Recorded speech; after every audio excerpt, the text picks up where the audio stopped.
about to listen to the Dr. Daliah Show. Sassy, stimulating medical talk radio. Any medical advice Dr. Daliah Wax gives on her show should not be substituted for an actual visit to your medical provider. And now, here's Dr. Daliah.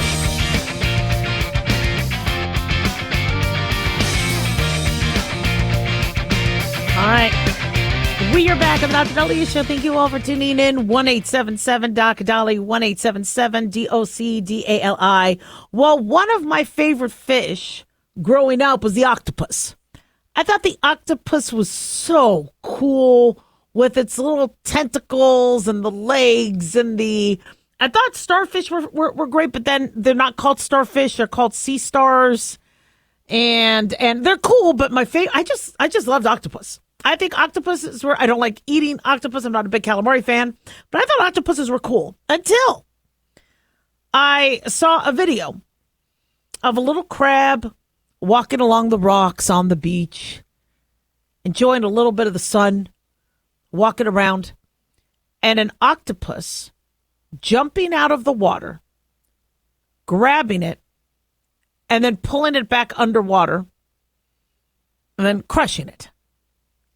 And I'm like, whoa, that octopus, that was a mean octopus. And then there was a story a couple decades ago, I think, where this young teenager, I believe, loses his job at a pet store because the owner thinks he's stealing the fish. Every morning, the owner would come back, and there were fish missing from the fish tank. And so he says, "You're stealing the fish." He's like, "No, I'm not." So he fires the kid. Decides to put up cameras because after the kid is gone, the fish go missing the next day again. So he puts up a camera, and apparently the octopus that he had in one of the aquariums leaves the tank at night, crawls on the tables or desks to the other aquarium, grabs the fish, eats them, or takes them back to his normal aquarium, and then just sits there like nothing ever happened. And they caught this on camera. I believe they gave the employee an apology and invited him back to his job. But boy, these octopi, they are sneaky little mothers, man. Well, I don't know if you've seen this video or this image. An octopus attacked a human, at an aquarium. This was in San Antonio, Texas. And he wouldn't let go. Brittany Taryn was with their son, Leo, who was only 6 years old.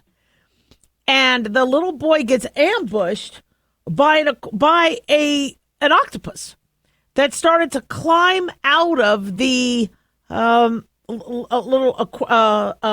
aquatic container he was in. This happened July 14th. The mother told KSAT that employees would encourage guests to play with the octopus in its tank. But none of the employees were present when the incident occurred. That's not cool. There's a lot of areas where you could pet the stingrays, or you could pet the sea stars, or touch the anemones and, that kind of stuff. But, or the sponges. But usually there's somebody there watching every move to make sure you don't hurt the animals. Well, I would have never thought to allow a child to touch an octopus. Octopi are known to be very aggressive. Well, apparently, the octopus grips onto the little boy. He suctioned onto him so hard that the kid was bruised. Now, the mom tried to get the boy down and away from the glass to try to outpull the octopus. People were yelling for help. An employee arrived, and the employee says, "Oh, she's super playful today." And then the employee struggles to get the octopus off the boy.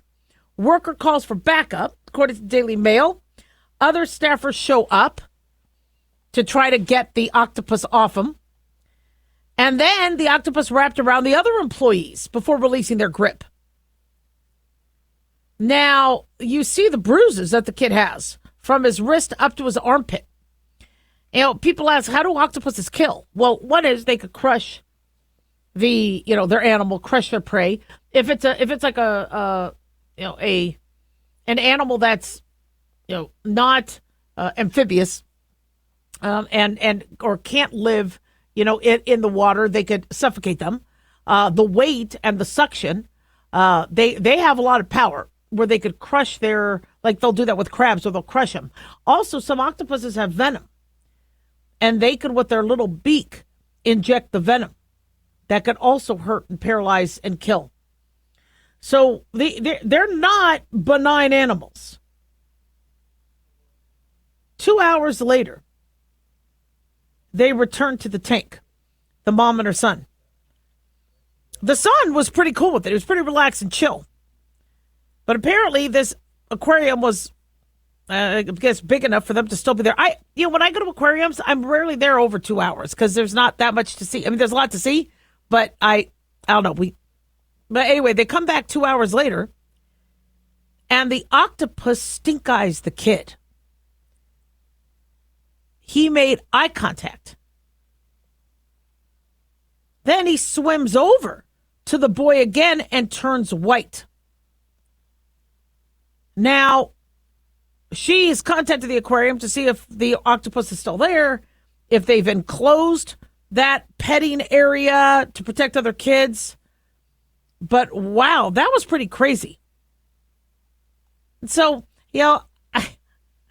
I love animals and I love fish. I could watch fish all day long, even though I'm not usually at an aquarium longer than a couple hours. I think it's because I get hungry or I'm just tired. I don't know what it is, but I'm usually not there that long. I see what I need to see. And also because nobody lets you read anything. Everybody's standing by the glass, taking pictures, trying to kiss the fish. So I see the fish I want and I leave. And I always want to see the octopus. But these animals that live in the water, we think they don't care about us land inhabiting creatures. And that these fish will do their thing and leave us alone. But no, they're watching us. And they're hungry. And maybe they're mad. So don't mess with the octopi. 1-877-DOC-DALIAH.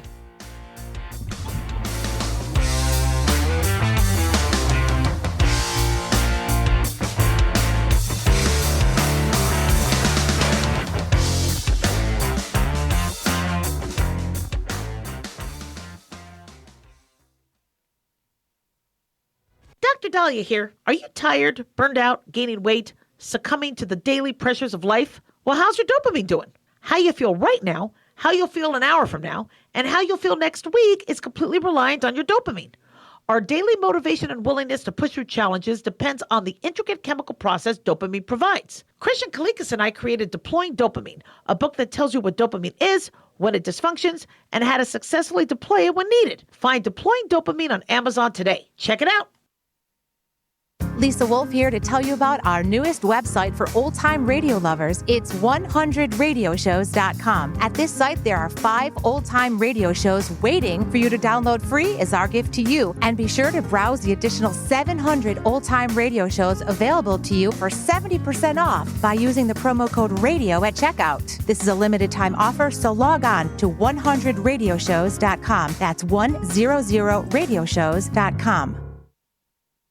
This is an urgent announcement for anyone that's $10,000 or more in debt. Before you make another minimum payment, you need to know there are special programs that can completely free you of your debt. Total Financial Freedom can help you become debt-free in months instead of years. Resolve your credit card debt, signature loans, department store cards, internet loans, and timeshares. Call Total Financial Freedom now at 800-878-6020 for a free consultation. For 16 years, Total Financial Freedom has helped thousands get out of debt. You can feel confident when calling because Total Financial Freedom is A+ rated by the Better Business Bureau. Battling for years and years stuck in the endless cycle of minimum payments could take decades. You have the right to get your debt resolved and substantially reduce your monthly payments. Call Total Financial Freedom now at 800-878-6020.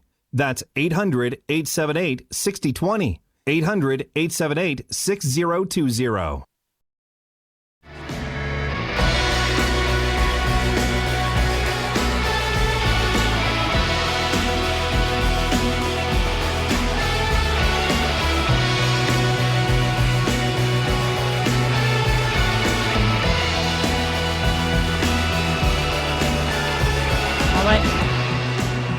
are back on the Dr. Daliah Show. Thank you all for tuning in. 1-877 Dr. Dali, 1-877 DOCDALI. So this headline caught my eye.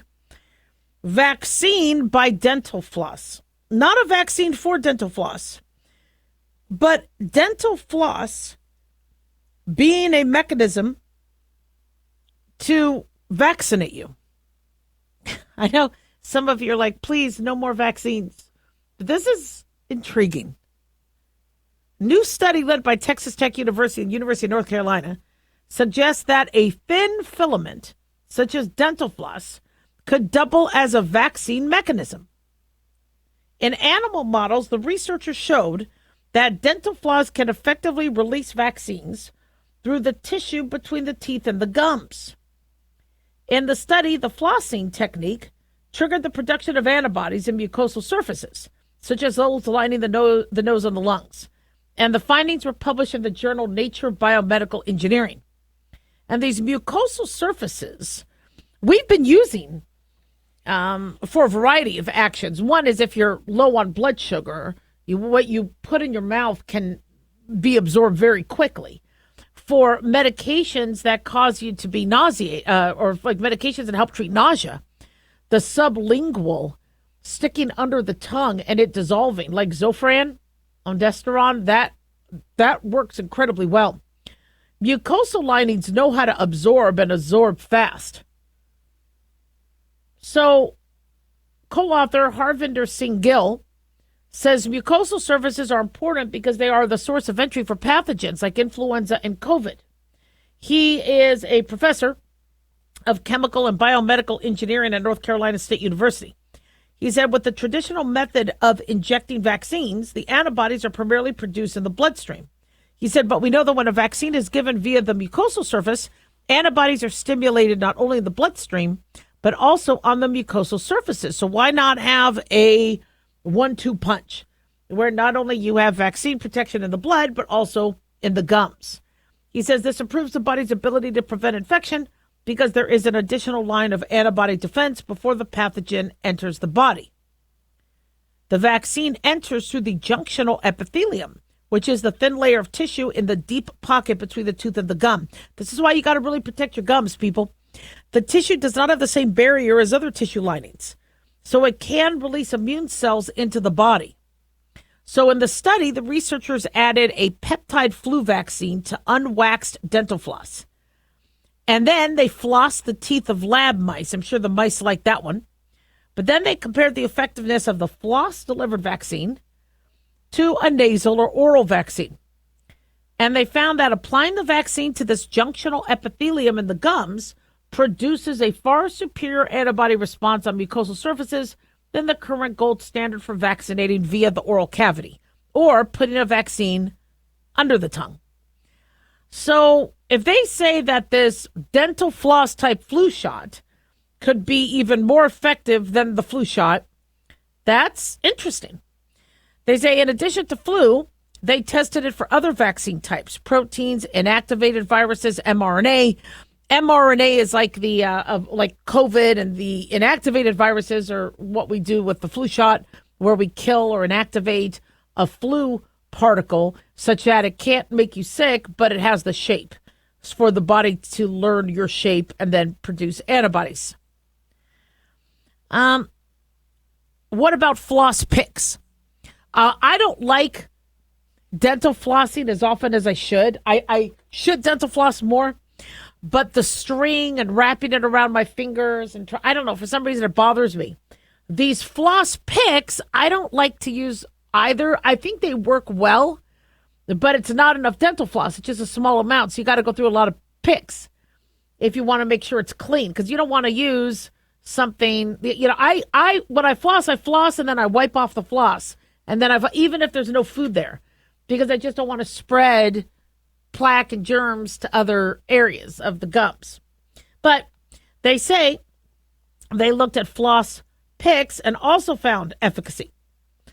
Now, my concern, though, is we've gotten the flu shot down in price. How do you enable a dental floss mechanism to be inexpensive? Well, dental floss is cheap, But for it to hold on to the, shall we say, the product or the pharmaceutical, and not need to be, and then the storing, my concern is how cheap can this be? Floss coating is cool, but could be pretty expensive. Plus, how do you vaccinate a baby that doesn't have teeth? So it's interesting. And what I like about this, because I know a lot of people will look at these studies going, they're studying something that might not even happen for the next 20, 30 years. What I like about what happened here is it's not one size fits all, which is what I've been saying for years. We inject ourselves with tons of vaccines, and these vaccines save lives. But is anybody questioning if that method is the right method? Or can you get more bang for your buck if you use other methods, such as doing it in the gingiva or gums? And we always do this in medicine. Well, let's make it easy. It's going to help the majority of people. So here you go. Here's your one shot. What if there's a better way? Now, the problem in medicine is if you make things too complicated, or if one thing stands out, it doesn't happen. The Gardasil vaccine helps protect against cervical cancer, genital warts, even throat cancer by HPV, certain strains of HPV. But the Gardasil vaccine is not the most popular because it's 3 shots. You start it in puberty, and it's not as convenient to do as the other vaccines when the kids are going in for their vaccines. Now, many people still get the vaccine, and I urge you do, but when you start to have these outliers, people miss them. And so if you're going to have, all right, here's your flu vaccine, dental floss, you'll have some people take it, but they might not be as simple as somebody who has the old school, cheaper flu shots in the office. I don't know. I think we really have to look at what we're doing with vaccines. I love the fact that we have protected people against polio and hepatitis, and it's amazing that we could protect against as many diseases. But what's our end game? Do we need to vaccinate for tuberculosis? Do we need to vaccinate for the plague? Do we later have to vaccinate against Alzheimer's and Parkinson's if they find one? Vaccinate against colon cancer. And I'm not saying there's vaccines for those diseases, but, there are, vaccines for TB, etc. But there's an argument that one of the number one killers across the globe is TB. Do we have to add that on top of the vaccine regimen? Do we in medicine just keep producing vaccines against every disease? One thing I'm noticing is you stop one disease, you make another. Now, I would love to see a vaccine for diabetes, but we don't have one.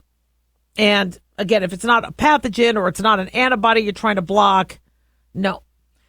But some people get diabetes from a virus, we believe, that's affecting their pancreas. If they do find out that a good number of those cases happen that way, would you get the diabetes vaccine? And then at some point, do we just vaccinate for everything? Do we, if we need 50 vaccines to stay healthy, is that what we do? So it's a little daunting because to get a shot when you feel healthy that could have side effects. Look at what happened with COVID. Even though I do believe the vaccine saved lives, people were passing out. There were some that had cardiac arrest. One went into ITP and lost his platelets because his immune system started to chew up his platelets, and then he ends up getting a brain bleed and dies. There were some cases that were pretty scary, the myocarditis risk. And now we have more of an anti-vaccine movement because, as I predicted, if you push people too far with this COVID vaccine and lie about non-mandating it and then mandating it, people are going to say to hell with all the vaccines. And I like vaccines. I think vaccines work really well. I haven't gotten the flu since I got the flu vaccine. But do we keep coming up with vaccines? And then how many are people willing to take? 1-877 Doc Daliah.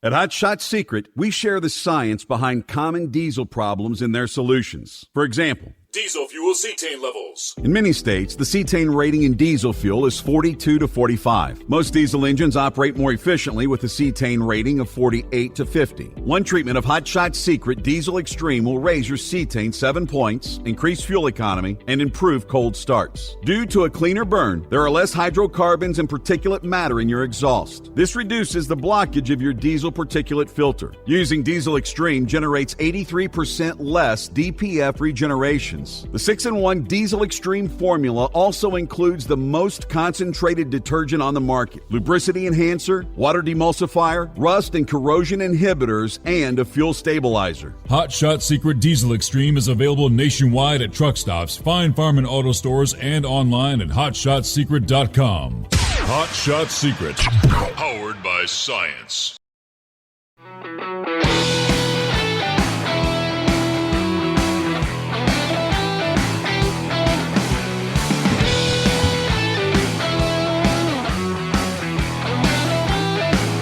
All right. We are back on the Dr. Daliah Show. Thank you all for tuning in. 1-877 Doc Dali, 1-877 DOCDALI. Well, I've always had a love for our farmers. God bless our farmers. I think what you guys do and, the blood, sweat, and tears you do to keep our world fed. So grateful for you all. And you're hard workers. But unfortunately, automation and robotics is attacking the farm industry as well. No industry is going to be immune. And laborers and individuals that use their hands, like in the trades, we think they're going to be safer than the white collar, and they are. But I got to tell you, this automation is outpacing more than what we could do to plan to protect people's jobs. And I'm watching Clarkson's Farm. That, and I'm finally starting to watch The Shield. I'm on season 3 of The Shield. Wow. I knew it was good. It's just I've always been busy. I guess it came out when my kids were young. I never had a chance to watch it. But pretty good show, The Shield. But anyway, so I've been watching Clarkson's Farm, where Jeremy Clarkson, who's a billionaire from Who Wants to Be a Millionaire, or maybe he's a millionaire, but I think he's a billionaire also, buys a farm, and you see the trials and tribulations. And I'm on one of the seasons where he gets a tractor. And the tractor is new. He replaces his older school tractor. And it's a newer tractor that has all these buttons and sat nav and GPS and all that. And you're seeing him input what the machine needs to do. And then it just starts doing it on its own.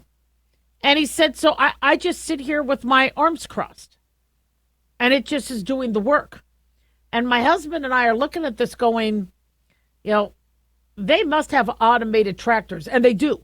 They do have now, automated and autonomous tractors and robots. They have automated harvesters. They use AI and sensors. There's precision sprayers. And so you're looking at the farm, and you're looking at how the laborers work, and it's a lot of work. I got to say, I don't know how these farmers do it or make money. As I said yesterday, it could be a drought and the crops are ruined. It could flood, the crops are ruined. If it wasn't for subsidies, I don't know how these farmers make any profit. It looks really difficult. If they do have a good harvest, it's good and they make money. But so many things, including insects, could hurt. And so somebody usually mans the tractor or runs the tractor. There's been some women on the show that have been fantastic as well. Whoever works the field, amazing. But now these things are automated. So you just tell it what to do and let it go. So then I'm thinking, well, wait a second. The animals. You can't automate who's working with the animals, feeding the animals, making sure the animals don't go where they're not supposed to. Well, actually, some of the technology we're seeing is on Clarkson's farm. He has a bunch of goats, and the goats are so adorable. But goats are very, very smart, and they like to sneak out and run. And if there's a fence or a place they could go, they're not going to stay confined. So farmers would use, certain fences, but you don't want barbed wire. You don't want the animal hurting and cutting themselves. So then farmers would put up electric fences. And they still do, so that if they go near the fence, they get zapped.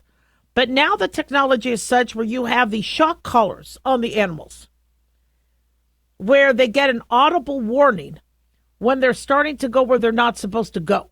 And it's an obnoxious sound. And if they keep going to a certain area, whether there's a fence or not, you can compute and program the area you don't want the animal to walk towards. So let's say there's a beautiful little tree or a graveyard nearby, and you don't want them to go there. You can, through satellite technology, have a shock collar on these animals. I don't like the idea of shock collars because they get hurt when you see them, scream in pain when they get shocked and get mad and run and get scared. But this is the technology they're using to make sure these animals don't go out into the street and get killed or whatever. There's reasons for them to try to confine their animals. Just I'm not a big fan of the shock collars. And so without there being any visible obstruction, and it's just grass, the animal eventually learns that if they go a certain way. See, I think you need to put something visible there, understanding what they could see in terms of color blindness or shapes, so that they, because they'll get confused if they're eating grass. But this is all managed through satellite and through apps. So technically, somebody doesn't even have to be there. Door opens at a certain time. Animals run out. They all have their collars. Nobody's around. The satellite is making sure they don't go anywhere they don't need to be. And then maybe somebody at the end of the day brings them back in. Now, I'm not a goat farmer. I think goats need a lot more TLC, and I'm sure farmers are doing that. But when you start to see the technology that's out there, whoa. And Caleb, one of the characters and one of the people on the show, because it's like reality TV, but some of the dialogue is set up. But this is a smart kid. This kid is only 25, I think? And he knows how to run a farm like the back of his hand. How many young individuals know how to run a farm? And if farmers can't hire, they're going to have to go to automation. And the fewer demand for there to be people that know farming, then the fewer options. And so, again, more of a push to automation. Being a farmer is pretty lonely. You're isolated a lot. It's great if you like to be by yourself and listen to your music and do your thing. But apparently there's a high suicide rate for farmers. People are isolated. They feel alone. They are working long, long hours for very little pay. And even if you take off, somebody has to watch the farm. You can't just leave your farm and go away for a week. You have to have a village, basically, to make sure that farm is operating correctly and being watched. And then, of course, if you do raise animals that later go for slaughter, that's got to be really heart-wrenching. I couldn't do it. I love planting. I love farming. I love it. I couldn't do it. I wouldn't have the energy. The cock-a-doodle-doo from the rooster would be enough for me. I'd be like, shut the hell up. But, I know the trades are going to probably be safer in the short run. But I got to tell you, they are finding ways to make things. Look at our cars. I mean, I used to be able to change my own oil, change out my own spark plugs, do what I need to on my car. And now it's so much more complex. And I'm sure humans are being the mechanics for this. But, our cars need less work the more automated they are. And with Teslas, they replace the battery or they download a new app or we're really eliminating humans from the job market. We had a little bit of job news where unemployment rate went up just a little bit. I think it went up from 4.1% to 4.2%. We did add jobs, 73,000 jobs in July. Not bad for the summer, but Wall Street's forecast was about 100,000. So it was a little bit lower than they were hoping, especially with, a lot of the deportations, et cetera. But, where I don't really see us adding a lot of jobs in the far future. And everybody says, don't worry, we're going to have, there's going to be jobs for the automation. I don't know. I mean, I get you're going to need somebody to know how to fix the sat nav or fix the automated tractor. But you have all these jobs that people were manning. And now once you eliminate those, you don't have people that want to train in that. And I don't like the vulnerability we have and the dependency on computers. 1-877-DOC-DALIAH, don't go away.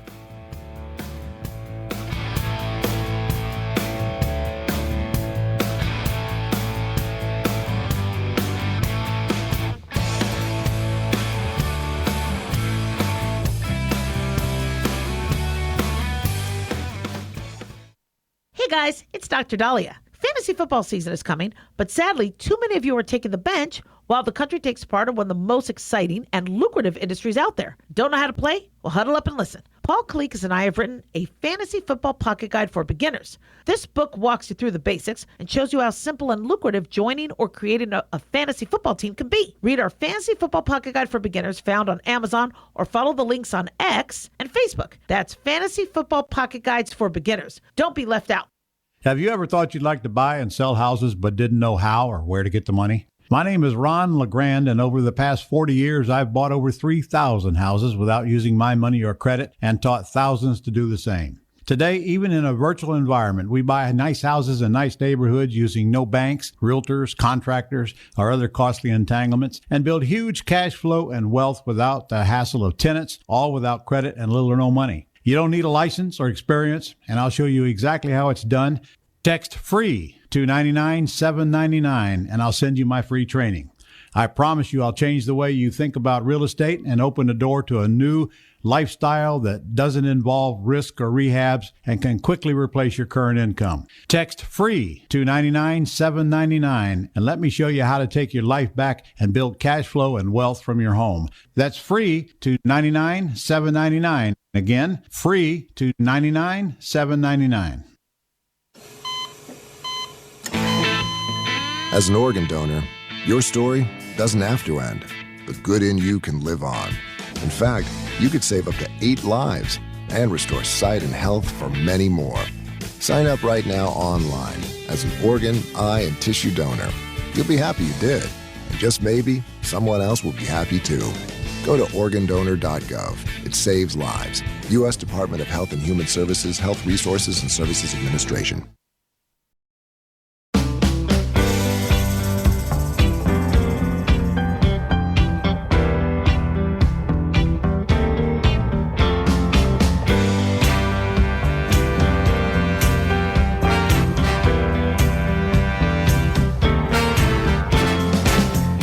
All right, we are back on the Dr. Daliah Show. Thank you all for tuning in. 1-877-DOC-DALI, 1-877-DOCDALI. So we always hear follow the money, follow the money. You're going to have a tough time following the money if you're looking for where the fire aid money went. Apparently, victims are saying they ain't seen anything yet. And it's been almost, 6 months? Over 6 months since the fires?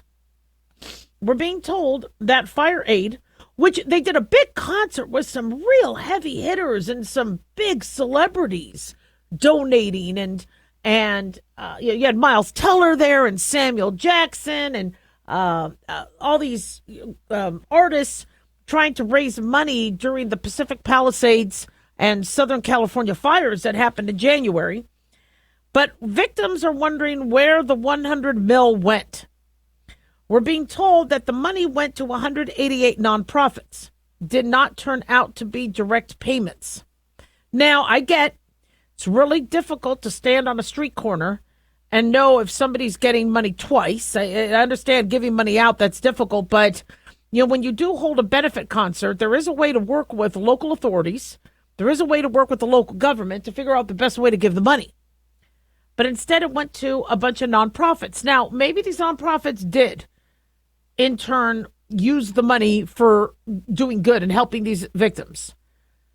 But when you are a victim of a fire and you see all this advertising and promotion for people to donate, you're thinking that money is going to help you have a place to live if your insurance isn't providing that. Or that money will help you pay for vet bills from, your animal that's traumatized, or for you to get some more clothes, or for you to buy some of the medications that you lost. They're still waiting. According to David Howard, he lost 2 homes in Pacific Palisades. He says, I have not seen any benefit from the fire aid money, and I am very involved here, and neither have my neighbors. Now, I hear people say, hey, if you had 2 homes in Pacific Palisades, you're not doing too bad. Now, you obviously have money. Well, here's the thing, though, and I keep being naive when it comes to this. Pacific Palisades is nice. Whoa, Malibu, nice. But I don't think all these individuals have homes and mortgages that they paid for. When I drive, and I'm in California all the time. I was born there. I have family there. And I'm driving around, and you're seeing home after home after home. You're seeing millions of homes. And you're like, are all these people millionaires? Well, they're not. Many of these people are in homes that was their parents or their grandparents, or they got in years ago, decades ago. And so if you are not working and you're retired, your home might be paid off because the home was bought in the 60s or 70s. And now you lost your home. It might be insured. Hopefully it is insured, but it doesn't necessarily mean all these people were rich. Many of these people, yes, were rich. Yeah, absolutely. But not all of them. Now, Fire Aid billed itself as a, quote, benefit concert for wildfire victims. Katy Perry was there, Jelly Roll, Lady Gaga. It was a 5-hour show, and it featured stories from Altadena and Palisades and the people involved in the fires. Mark Jones said, my house is gone. 6 months later, Jones told Fox 11 that even though he told the audience his house was gone, still no help. So Jones thought he would get the money. He said, most Altadeans also thought. The fire aid was supposed to be there for us, so we figured, where is the money? Where is it going? So Fox News asked Fire Aid and the Annberg Foundation, who put the concert together, did any nonprofits receive the money? And if so, what did they receive? How many fire victims received aid? How much aid or financial assistance was paid to the victims? What accounting practices were adopted to prevent fire aid money from being commingled with other operating funds among those nonprofits receiving money? Fantastic question. And I get there's administrative costs, but if Fire Aid said all proceeds go to the victims, again, what were their costs? I'd like to know that, but all proceeds go to the victims. How do we know that money wasn't intermingled into, well, what we did is we gave out some clothes on Saturday, May 15th or whatever. And so the money went into that. It's all good. It all got to them. Apparently, Fox has not received a response. Miles Teller told viewers all the money raised will go directly to people who need it now and long-term efforts to build it back. Samuel Jackson said, go to the website, give what you can. All the money will go directly to people who need help in the short-term and the long-term effort to get the city back on its feet. But a statement that we heard last week from one Fox affiliate in L.A. said Fire Aid does not have the capability to make direct payments to individuals. And that was never the plan. We partner directly with trusted local nonprofits to reach communities in need.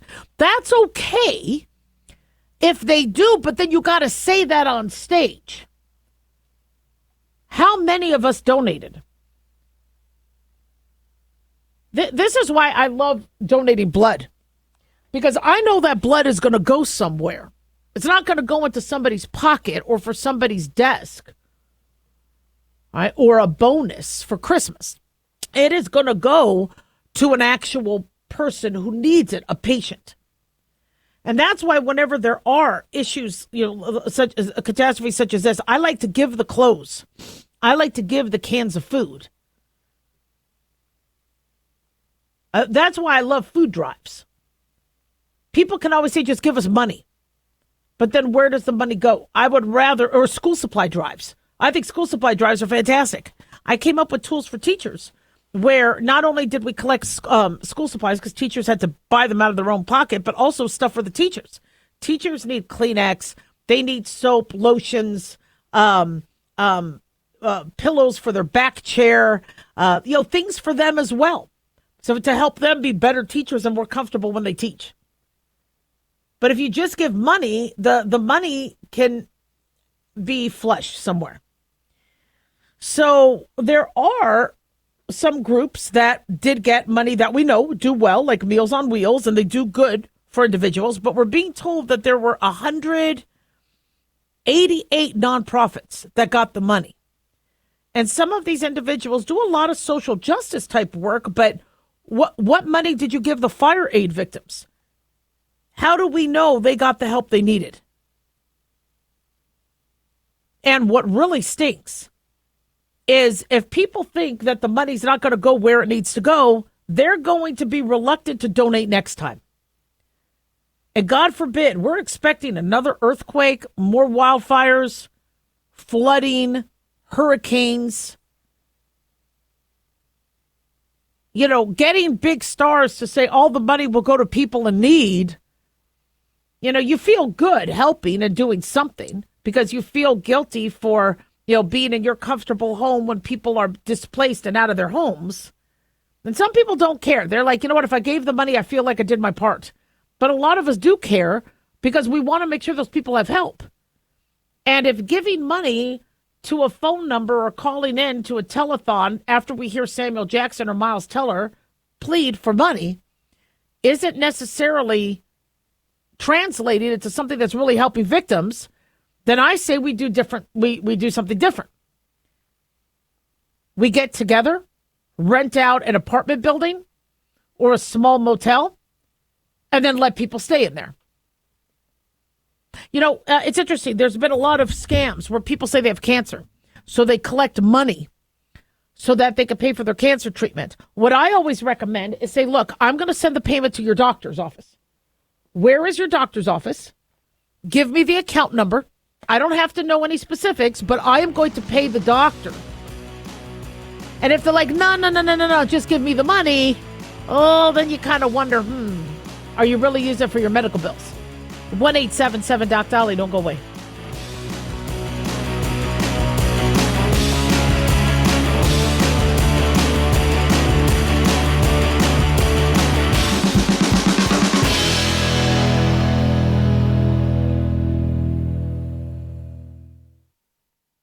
Can you believe, with all the recent violent protests, looting, and destruction, some areas are considering either defunding or abolishing the police?